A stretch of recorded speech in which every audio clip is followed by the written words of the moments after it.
Hello, everyone. I hope everyone can hear me. I do a couple of audio checks during the live because it has caught me off a couple of times. Okay, we have an exciting week. Now, after everything, I always give you a quick rundown of my week.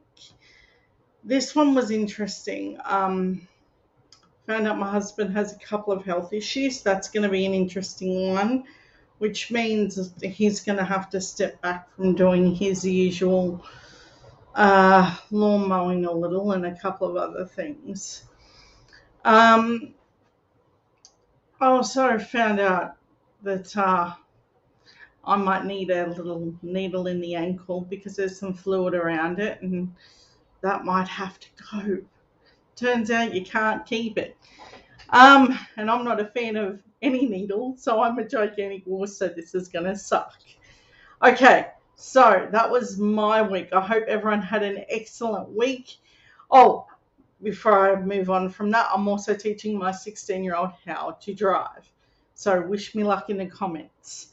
Okay, so I want to talk about how Labor has done more in 6 months than the LNP did in 10 years. This come across my desk and I thought about it. And I wanted to put my own thoughts to this. And when I looked at it, I want to show you where this popped up. So, um, in this discussion, I think it's a fair call to say that Labor has been very productive and they are getting lots done. Now, as we're going to talk about tonight, there are several cards in play, like a Royal Commission into Robodebt, like a um, look into what happened with the Morrison government, that kind of thing. So we will get a good look at what they did here. And I think these look backs are very productive. Why? Because I think we're going to see how to shape our nation better and what protections need to be made to prevent this from happening in the future. Sort of like codifying the rules in how we operate as a country. I think that this will be very, very productive.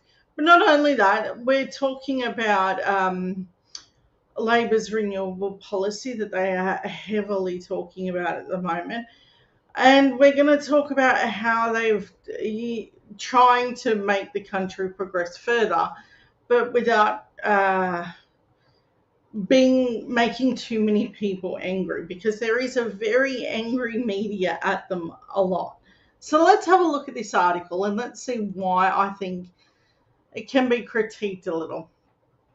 Okay, so when Prime Minister appears on TV, it's even stranger to have a PM and a government getting things done instead of holding endless press conferences about it and taking photos in costumes. See, now that's where I love that right from the outset. The article instantly addresses that we had an issue with a leader that was all about dressing up.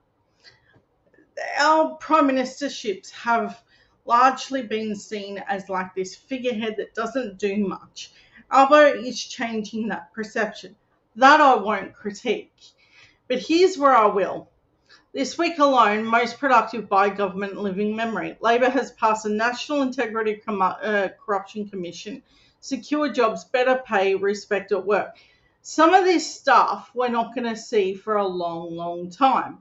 In my opinion, this stuff takes not only time to make happen, but it can also be quite a stressful way of stress testing the people when we're talking about their accomplishments. Because at the same time, we're having this look back. So while simultaneously looking at better pay and work conditions for everyone, we're also having to look back at what Morrison did in this whole representing himself as half the cabinet. That's going to pose as a problem.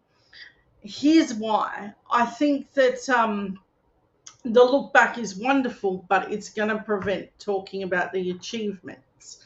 And I think that that's where we kind of get stopped in our tracks. while I think it's effective, both of those things, I also think it's going to make it hard to talk about achievements. We're also experiencing this in America too, where they're having a look into what Trump did, how he did it, but they've also got this very big government that is also doing great things in America, like the Build Back Better um, program and that sort of thing. The COVID, dealing with COVID and really doing great work in talking about how they talk about drug prices and gun reform and that sort of thing. We have a similar issue with the United States, and the media tends to pile onto this, and they get swept up in the look back rather than the look forward. And that's where I'm going to critique that. I think that's going to be an important factor. So, um, the achievements involved in good faith negotiation with independents, the Greens, and the opposition. As a result, Parliament has ended the year by delivering an anti-corruption commission, real measures to finally lift wages, make workplaces safer, and deservedly condemned a former Prime Minister for the first time in Australia's history. It's been a week of restoration and progress. Now, keep in mind that Scott Morrison was censured in Parliament. None of the Liberals wanted to play a part in that, or Nationals. They really just wanted to not do anything. They don't really see the benefit in saying, hey, that was wrong. That ultimately affects their credibility by not censoring Morrison. By not saying, hey, what Scott Morrison did was bad, this means that they find that level acceptable of one man behaving as half the cabinet. So, in saying that, what would stop a future Liberal Prime Minister from being half the cabinet? That's why I think this look back is going to be incredible. But don't take my word for it. Take theirs. As on one front, they're openly condemning Scott Morrison. So you have very close friends of Scott Morrison saying, I felt betrayed, this was bad. But on another level, entering Parliament and not voting to censure him. It's not a good look. And this shows what power does. It corrupts those, even with the ability to know better, which is why I think what Albo is doing is saying, never again, this is unacceptable, this is undemocratic, and whatever you're doing, stop. It has no place here. Nobody supports what he did. Even his own party doesn't support it, in truth. But they won't go as far as to censure him because Scott Morrison seems to have this Teflon moment where no one will go against him. And why is that? Purely because Scott Morrison had an issue where he effectively shouldn't even won the seat of Cook. Essentially, he got that seat through trashing another candidate, which did win the pre-selection, hands down. That's why they won't censure him. Because they know that he is still powerful in amongst the power brokers. They don't have to agree with his message, but damn it, they got to toe the line. And that's really what they're afraid of here. And this political power that is corrupting the Liberal Party will continue to do so. So for all the moments that you're hearing the Liberal Party outside of Parliament saying how disappointed they are with him, remember, they didn't vote to censure him in that very same moment. That needs to be kept in mind. And in the first 6 months, Labor also secured to lift the minimum wage pay rise for aged care workers and overseen a major cut in emissions projections. There are also many achievements of the Albanese government that have seen little media attention. These include repairing important international relationships, reopening a crucial dialogue with China, working on to collaboratively with the state governments of all parties, ending the toxic tone of the national debate, beginning the voice of the referendum, which we're going to be discussing as the night goes on. This voice to Parliament, I think, is going to be one of the historic moments that Labor leaves in its legacy. Much like how we look at Medicare and other infrastructure parts of our uh, working parts of government are. I think that we are going to look at that and then go, no, that's historic. Much like how Malcolm Turnbull did make it into law, same sex marriage. This was a great moment for the country. That's what I think the voice will be to the nation. I truly believe that that will be our saving grace, having that voice to Parliament. We can't undo the damage of the past, but we can certainly look at repairing the future nation's people. And if we can't do that as a nation, we are a very much saddened nation for not addressing that. Uh, and treating transgender and other vulnerable groups with the respect that they deserve. The broad accumulation of the progress accumulated in the frenzied achievements of this last sitting week of Parliament. Australia is officially moving forward at a surprising speed. The adults are in charge and you can feel it. See, now that's where I dispute that. That there, it's like, because we're not hearing about it, because that's not resonating with people as loud as it should be. That's a disputable point to me, because when we can see, feel, and go about change, everybody knows about it. Everyone's talking about it. Everyone is changing something, and that will be our forever strong moment when we can do that. Compare this week's achievements by Labor to the final sitting week to the Morrison government.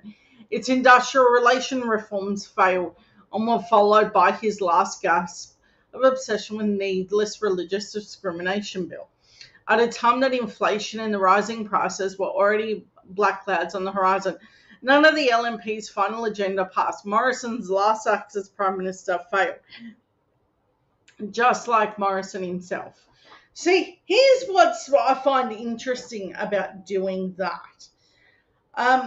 While there is this talk about the hats and of what Morrison wore in the last weeks of Parliament, this will be the thing. Why didn't he use half the cabinet votes, which he wore the hats of, to do something better? He chose his political capital on a religious discrimination bill, which nobody supported. Surprise, surprise, that was a weird moment in our history.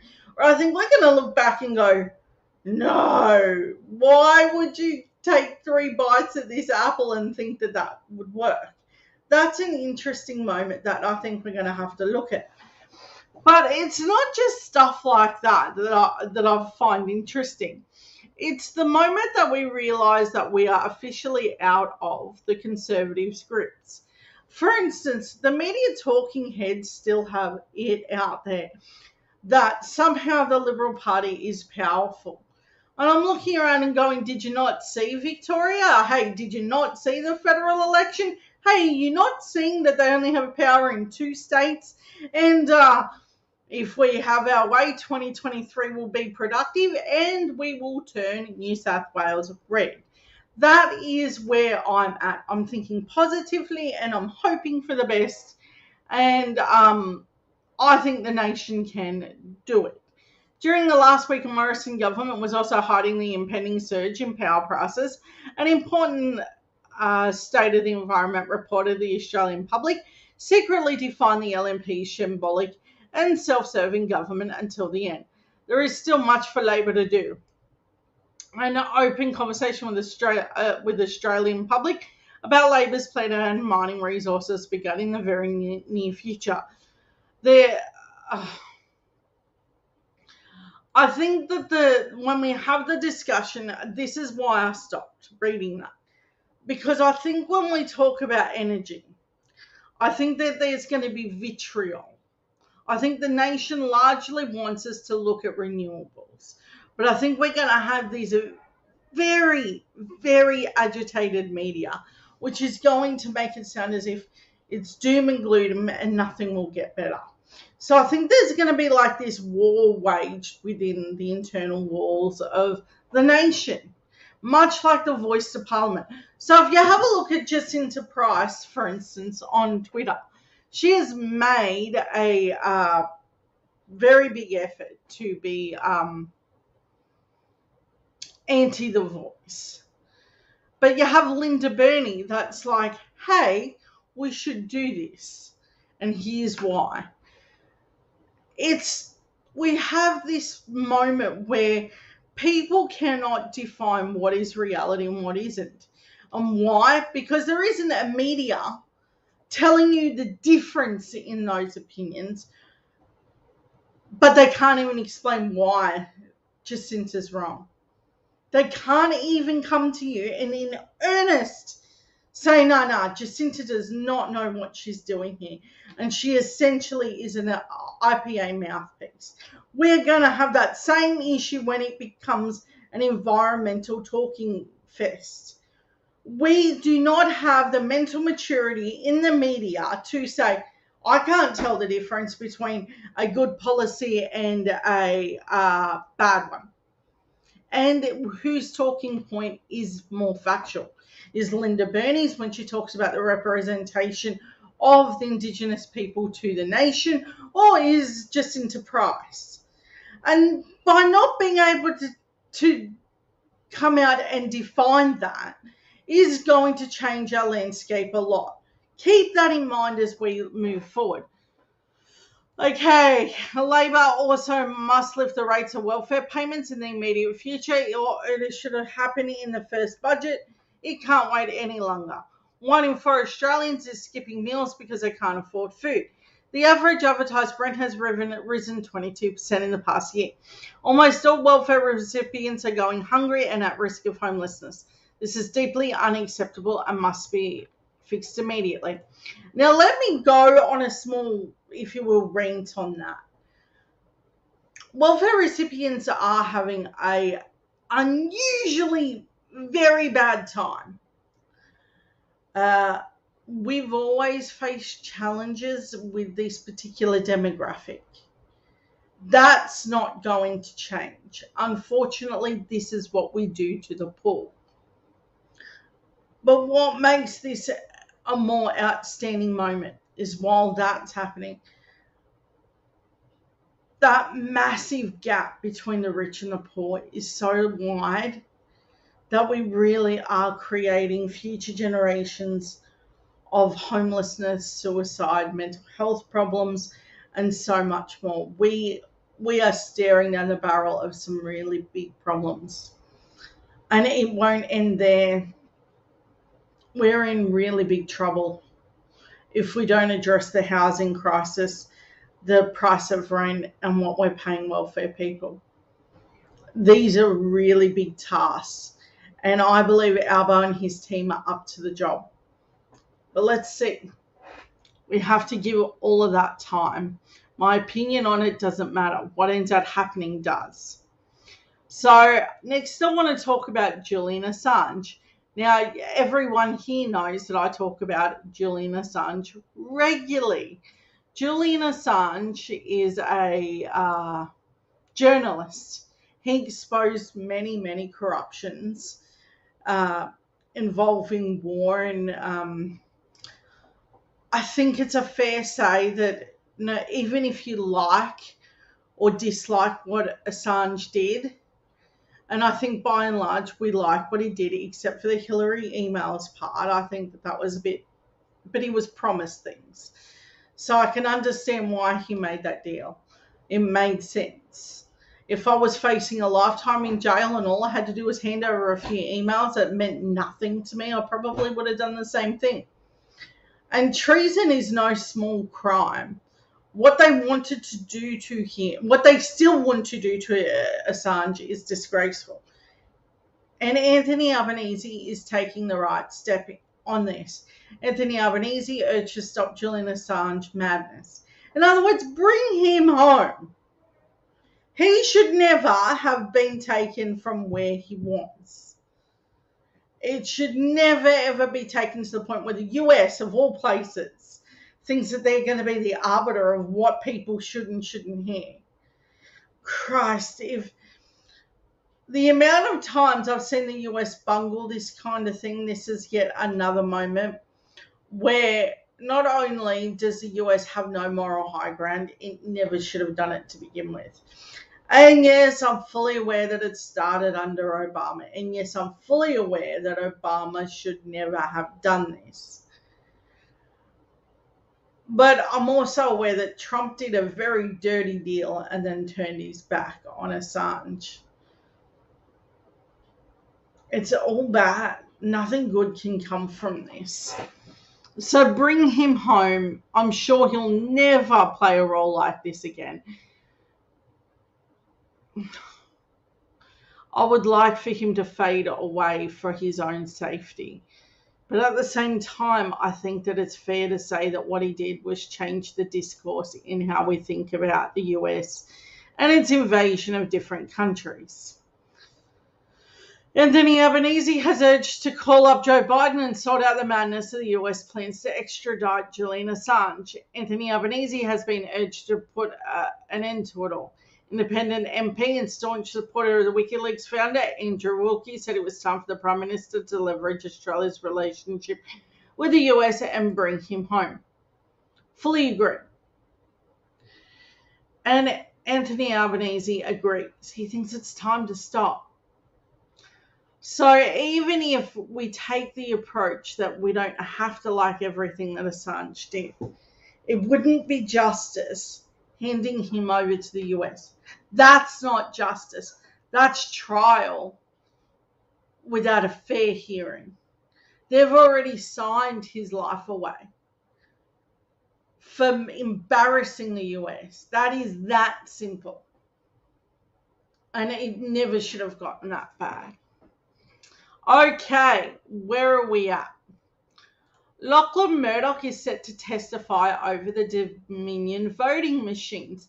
Now, if you don't remember this, Trump did this whole 2020 thing of, oh, it's the voting machines. And Fox News was happy to oblige him and help him out with his weird crackpot conspiracy theories, thinking that laws don't apply to them. Because why would Rupert Murdoch think that they would? He hasn't been held accountable before. He hacked the freaking Queen. You would think that would be the point that he's like, this one went too far. He hacked a dead little girl's phone. You would think that would be too far. So this was like a drop in the ocean for the Murdoch empire. This was almost like a setting of the stage of exactly what Lachlan Murdoch and the Murdoch empire could do. It was like, hey, we've already done as bad as we can go. Let's just go further and make sure that we've messed with democracy and say that the election was rigged. Outrageous? Yeah, I think so too. So, what happened with that? Let's have a look at where that one sits. This I find interesting. Fox Corp CEO Lachlan Murdoch to testify on $1.6 billion Dominion lawsuit. My problem is with this is I think Rupert should front up too. Absolutely. You can't tell me he didn't have a hand in playing in this one. He can send his kid as much as he's like. This is like Donald Trump asking for Ivanka to stand in for him. They're both stupid and they're both going to say silly things, but ultimately the ultimate puppet master is Daddy-O. And that's what I think happened here. Lachlan Murdoch, the CEO of Fox Corp, is scheduled to give testimony on Monday in a $1.6 billion lawsuit, in which alleges the Murdochs and their media company allowed Fox News to amplify false claims that voting machine company rigged the 2020 election for Joe Biden. The CNBC reported that the Murdoch son of the media mogul, Rupert Murdoch, will appear before the deposition in the Dominion Voting Systems lawsuit against Fox News, which is owned by Fox Corp. The $1.6 billion lawsuit Dominion accuses Fox Corp and the Murdochs of specifically allowing Fox News to amplify false claims that the voting company had rigged the election for Joe Biden. Dominion originally filed the lawsuit against Fox News in 2021. The suit argues that Fox News sold a false story of an election fraud in order to serve its commercial purposes, severely injuring Dominion in the process. And it did. This company cannot operate in any state because now there's like this weird shadowy thing over it. And then you have all these election denying Republicans that are running around saying, well, why do we have election voting for anyway? Which is going to be controversial. Lachlan Murdoch, I think, is the face of some of this, but I think Rupert Murdoch has more of the answers. The suit was originally against Fox News, and a judge ruled in June that Fox Corp can be included in the suit. Fox Corp had attempted to have their suit dismissed, but a Delaware judge in Pennsylvania said that the Dominion was provided voting machines in 28 states and had shown adequate evidence for the suit to proceed. Dominion was already suing OAN, which is another news organization, and Newsmax, which is also another organization.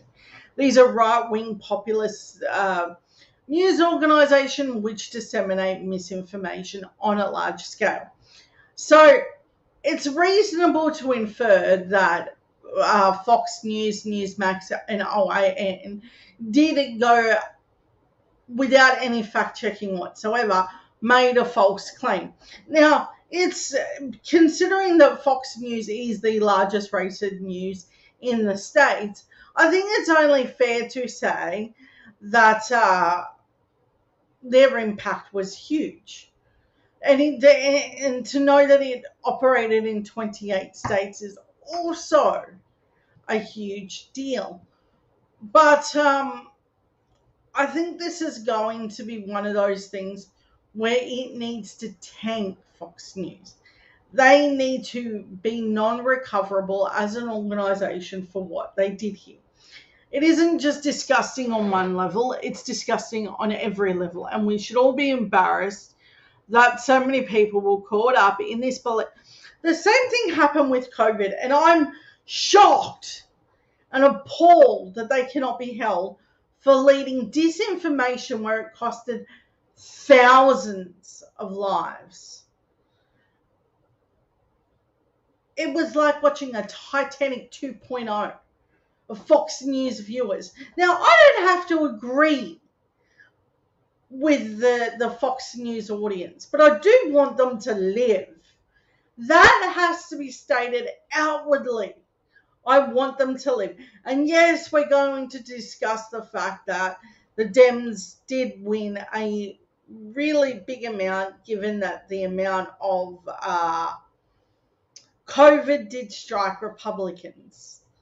So effectively, Fox killed its own viewers for clickbait, for disinformation, all to help out Trump. Congrats, buddy. That was the stupidest thing I've ever heard of to do. But here we are. Now you're being sued by Dominion.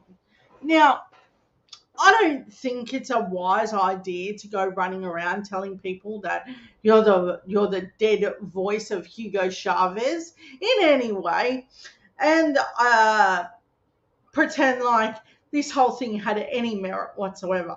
And the weird hair dye of Rudy Giuliani standing at the front of a dump across the road from a bookstore with a weird press conference making these ridiculous claims. That all should have been noted at that time. But they were taken so seriously. It's weird when you look back now and you go, no, this is weird on so many levels. Or like the time when Trump said, let's inject bleach. It's weird, and it has this level of, why would you listen to a guy who said, let's inject bleach? Like, you're looking at him and you're like, really, that guy? You're going to trust him that the election was stolen? He didn't even know that you couldn't do that. So there is a little bit of self-own in that. Like, you should have a little bit of common sense when you're talking about that sort of stuff. But a news organization shouldn't play its role in helping Trump either.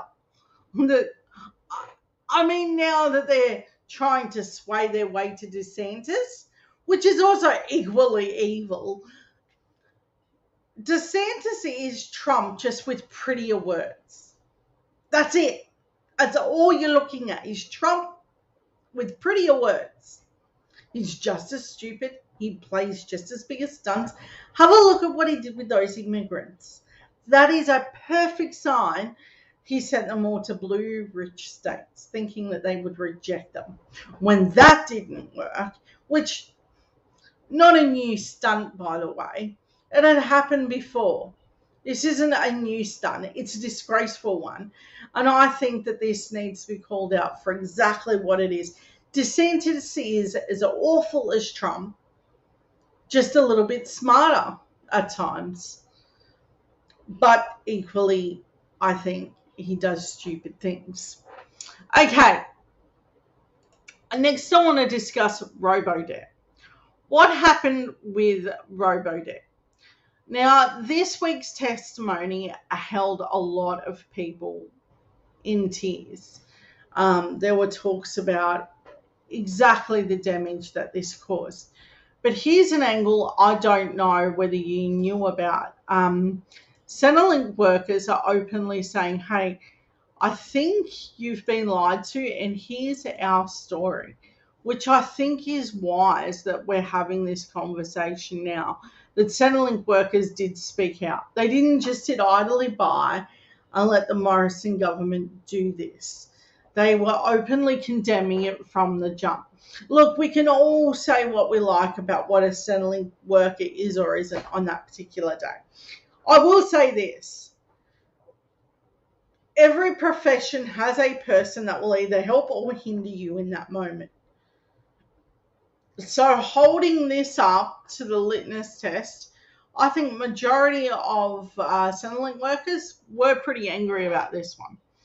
Okay, you were being misled. The Centrelink worker who tried to stop Robodebt as it started. A disastrous program gathered pace as Colleen Taylor reached out to her boss with strong concerns only be dismissed as overly sympathetic to welfare recipients. Now that's a problem. In other words, she was trying to take care of the very people who she was instructed to. And the boss is like, hey, you're overly sympathetic to the people that you're serving. Why would that be a bad thing in your job? The repugnance of that statement alone does not be lost on someone like me. It was nearly 2 p.m. on February 7th, 2017, when Centrelink frontline worker Colleen Taylor sent off an email which may yet occupy a small place in Australian political history. Among 3,000 words of jargon painstakingly detailed about Centrelink's processes was a statement of moral clarity. As a compliance unit, Taylor wrote, we should not be the ones stealing from our customers. Let that part sink in. A Centrelink worker was like, hey, we shouldn't be doing this. She sent off a 3,000 word email to basically outline all of that and more. That's going to become important. The subject of Taylor's emails was just had been dubbed Robodebt.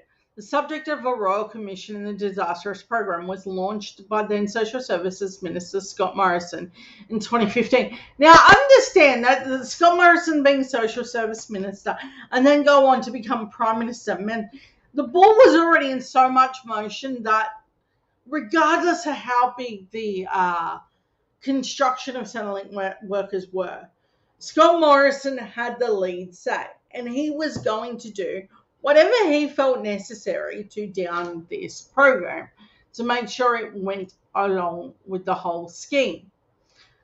But only unleashed the scale towards the end of 2016, and then it hit headline.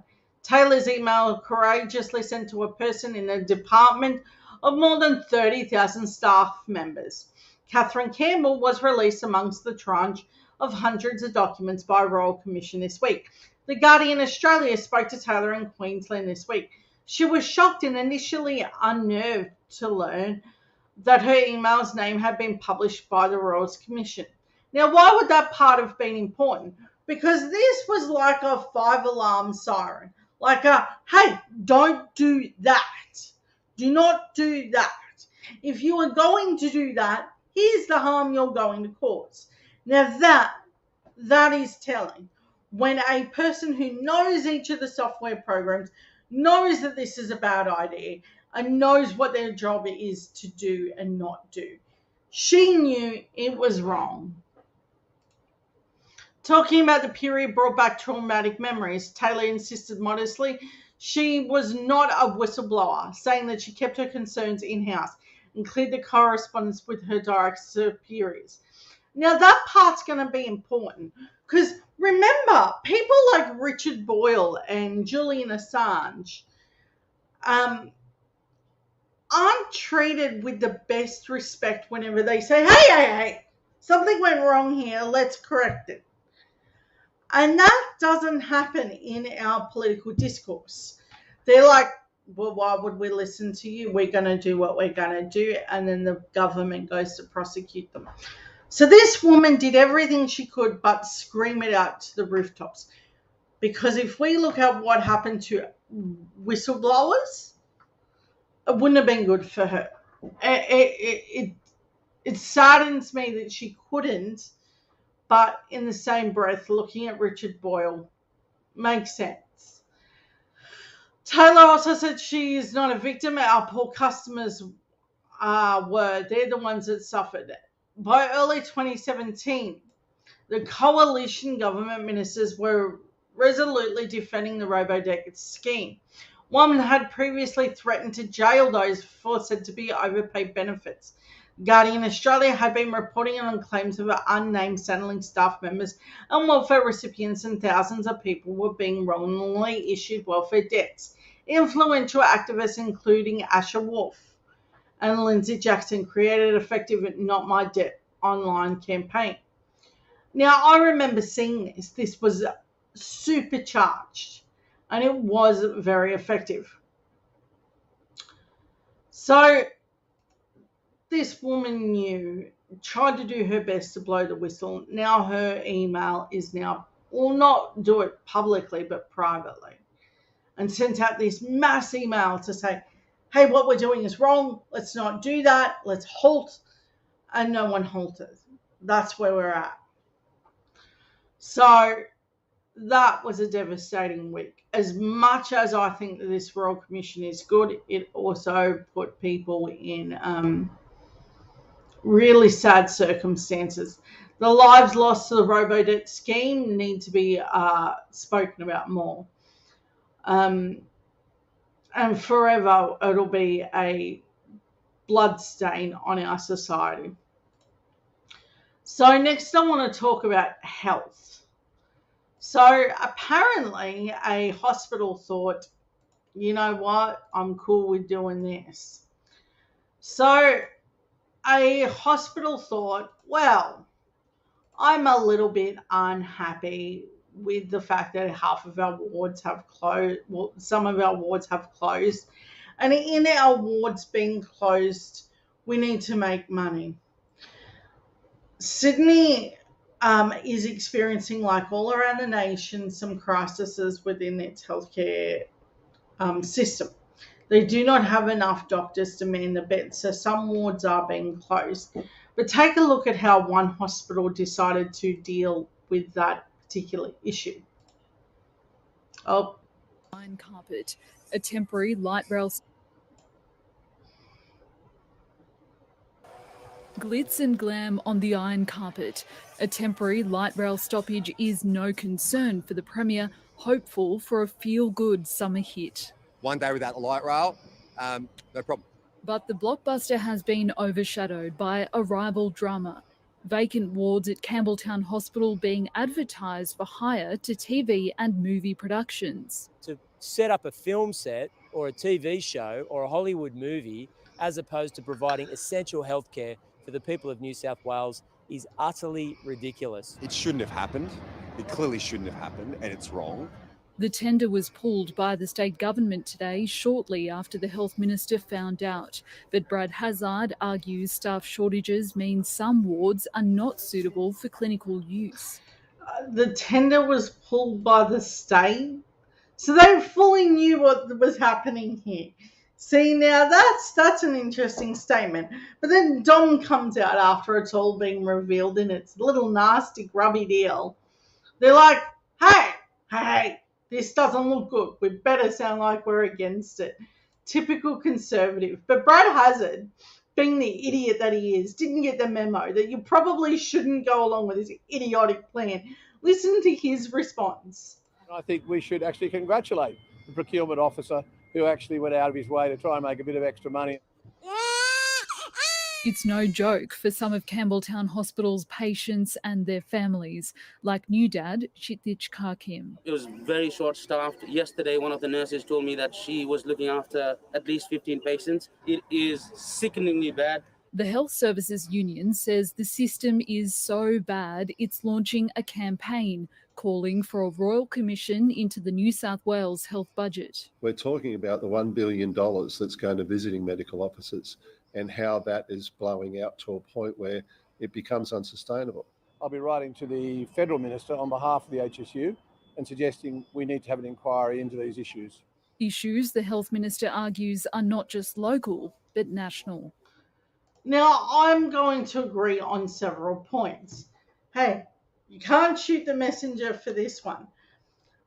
The Conservatives are right. Yes, you heard that. The Conservatives are right. There is a health crisis and nationwide ramping is real. But where does the blame lie in doing that?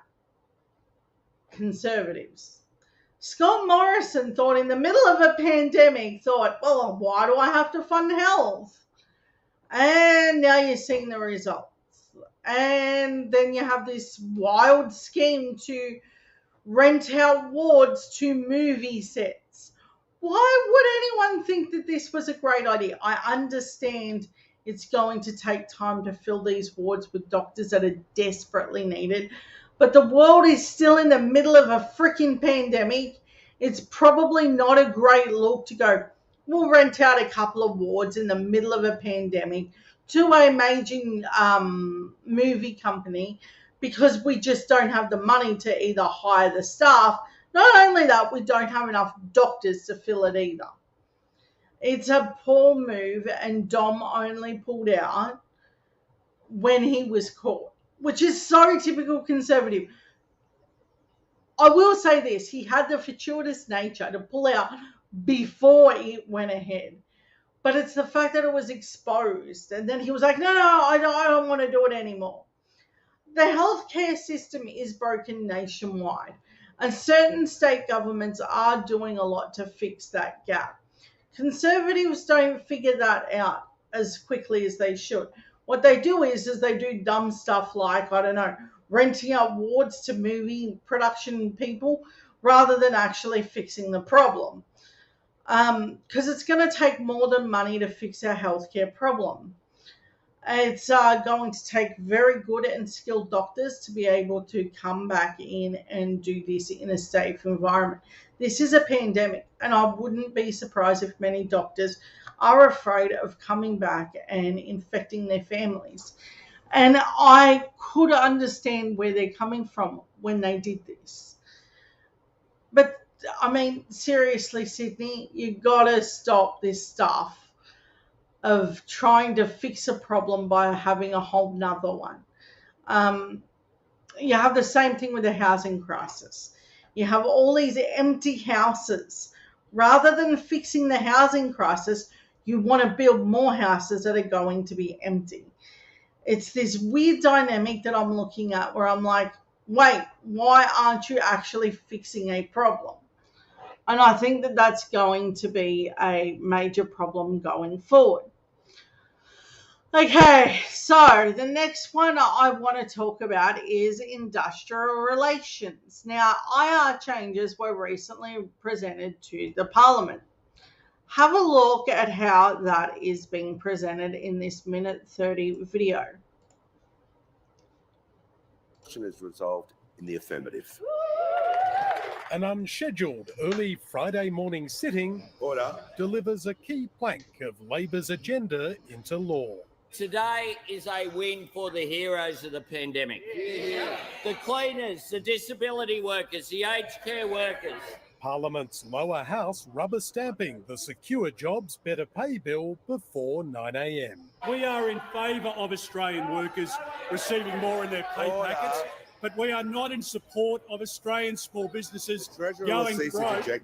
The legislation encourages new multi-employer pay deals, which the government insists will result in higher wages, particularly for those in low-paid sectors. An early Christmas present for unions. It's a generational change in making our workplace laws. I think it's an interesting take that Peter Dutton pretends to be on the side of small businesses by equally tanking small businesses. It's a weird dynamic that they've never been interested in small businesses. They don't actually want things to get better. They just want to pick a fight. It's awful. Fairer, simpler, better. It won't be good for the economy. It won't create jobs. Again, who is this guy and what does he do? It's a weird take. Listen to how weird that is. It's not felt in any truth. And it won't end up boosting wages. And so Parliament ends for the year with Labor securing two significant wins on industrial relations and an anti-corruption watchdog. But outstanding challenges could prove much trickier, like bringing down energy bills and addressing other cost of living pressures. For now, though, attention's turning to the Christmas break. They get all these economists out there that say these really bad takes, like, that won't get better. No, what won't get better is handing the rich more money and not handing it to the actual worker that feeds the economy better, which lowers inflation, you idiots. You don't have to be a genius to figure that out. Okay, so next I want to talk about, this one. So Dutton and the Liberal Party are a little bit lost in who they are. So now they want to do a deal with the Teals. What would Dutton think that the Teals would want to do a deal with him? That's an interesting question. But you have to preference it into the idea that you have the Nationals saying that they don't want anything to do with the voice for Parliament. But the Liberals are divided on that issue, they reckon, but I don't think they're going to be for it either. And the Teals have largely stolen their seats. Not stolen, won in elections. Let's be fair. That's how the media plays it out. The Teals have taken a lot of seats off them. So why would they want to do a deal with them? It's a weird freaking moment for Peter Dutton to put it out there like, hey, I'm going to do a deal with you. And he's prepared to negotiate with them to form a minority government in the next election if it produces a hung parliament. Why would he assume that it would? Why does Dutton think that he's popular in any way to go doing any deals with anyone? It's weird. Okay, so next I want to talk about the women appeal. The Liberal Party is putting itself out there as being more pro-women. No. There isn't a God green earth moment where I'm going to tell you that they can appeal to women. You have this very, very patriarchal deal being done within that party. It's the don't ask, don't tell sort of mentality for women, Don't speak out if something bad happens to you. The Brittany Higgins incident is a great moment for that. And no, that's not just an incident. That's her whole life. She's now in hospital because people did not defend her. They have a women issue. that's too big to try and appeal to the nation. Brittany Higgins will be one of those moments where we look back and we say, is this really what your party represents? Misogynistic, awful views on women that do it nothing but harm. I think that it's going to be a problem. And they can do all the ad campaigns that they want. But while Brittany doesn't see justice and other people in the Liberal Party, other women in that party, do not get equal treatment, they're never ever going to be. And while the nation doesn't get equal treatment for women under the law, where they can outwardly say, hey, you know, this Pentecostal side where we're openly condemning what women's autonomy, we're not affiliated with that. That needs to go.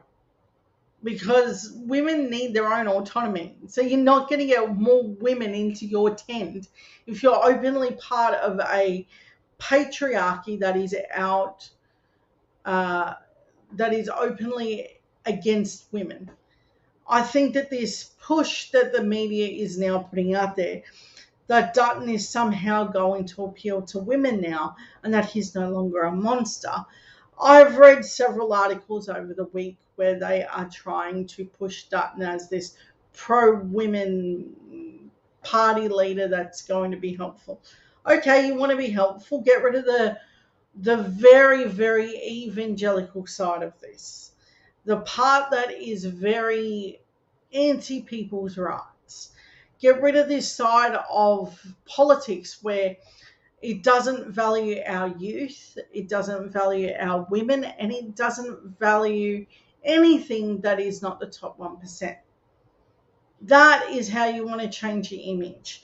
Mr. Dutton, I want to appeal to you personally. There is no way that you're going to get women of any voters if you keep going down this same road.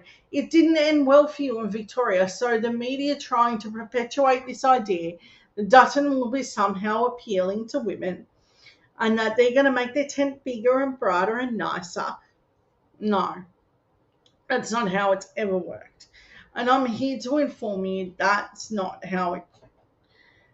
You can't change who they are at this point. They're too far into the rabbit hole.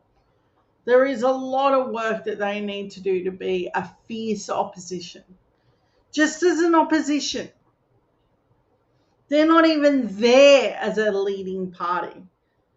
And the media can do its, we hate Dean Andrews, we hate the Albanese government, we hate anything that the left does. You can call us woke and whatever else. But the public doesn't buy it. It just doesn't buy it. And giving both of those people a majority proves it. That we are not a stupid country. And we would never give power to people like that again while they're doing that. And the Murdochs aren't as effective as what they once were. Platforms like this disentangle the idea that they're effective. And I really, really want to say that a lot of women are pro the voice to Parliament. So David Littleproud and his little Nationals are going to have to do a bit of, look back and go, hey, we probably should be doing some of these things. I think that that's what made Malcolm Turnbull quite the formidable leader. Yeah, I know he's a conservative, but he did pass same-sex marriage. He did talk about Indigenous people a little bit better. I think that he kind of was the centre of their party. And at the same part that he did a lot of bad, you can't look at him on a whole as everything bad, and he wasn't liked because of that. His own party was like, no, you're part of the left, which couldn't be further from the truth. He adopted little parts of the left.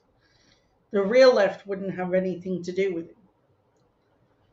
And I personally think that he did a lot of damage too. He didn't stop robo-debt. He didn't stop any of this stuff. So let's be clear. This is not a party that endorses help for anybody. We are not going to sit by and let conservatives take the narrative like somehow they're going to be appealing to us as a nation. I would invite all women that are talking to conservatives to have a real conversation about why it doesn't suit the country anymore. I myself have taken great pains to talk to conservatives in my inner circle. Unfortunately, I'm related to them by blood, no choice of mine, and I've had to have conversations that are very uncomfortable about why I think conservatives are no good. And we need to keep having those conversations. Winning an election doesn't mean the conversation ends. We need to keep having them and holding them accountable and saying, no, that's not acceptable. It's not acceptable to oppress a certain amount of people because you want to be the leading race of the nation and pretend like you know better than everyone else. It's not going to work out for you then, and it's not going to work out for you now. We are a 50-50 split we should have in power. There should be equally as many women as men in these high positions. Because you can't tell me that the talent pool isn't equal. I know that it is. I know that there are women that can equally run this nation as well as any man. I know that there are equally amount of women that would enter politics if it was friendlier for them. And I know that they could do the job as any man could. They could hold just as many meetings, do as much as they needed to as possible to make that a thing. Now, that's up to you to have those conversations. I invite all of my listeners and followers and anyone that has taken the time to get to this part of the evening to have those open discussions still. Now, I regularly implore people to do something positive.